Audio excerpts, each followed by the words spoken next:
এখন আমি বিএনপিকে বলবো, জামাত ইসলামকে বলবো, বাংলাদেশের সর্বস্তরের সব দলকে বলবো, এই মুহূর্তে আমাদের ঐক্যবদ্ধ হওয়ার প্রয়োজন। এই মুহূর্তে এক দল আরেক দলের বদনাম করার সময় নেই, একজন আরেকজনের কথা আরেকজনের পিছনে লাগার সময় নেই।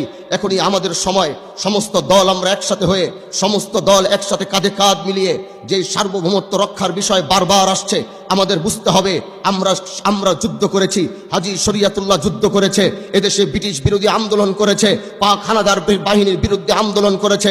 আমাদের অস্ত্রের প্রয়োজন হয় নাই, আমাদের জনগণের প্রয়োজন হয় নাই, আমরা ইমানের মাধ্যমে সবসময় মোকাবেলা করেছি।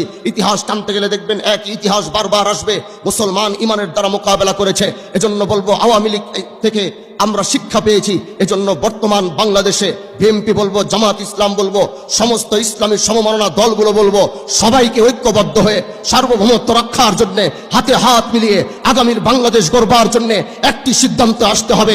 আর যদি আপনারা সেই সিদ্ধান্তে না আসবেন, তাহলে মনে রাখবেন এদেশের মানুষ আওয়ামী লীগের সাথে যে ব্যবহার করেছে, আপনাদের সাথে একই ধরনের ব্যবহার করবে।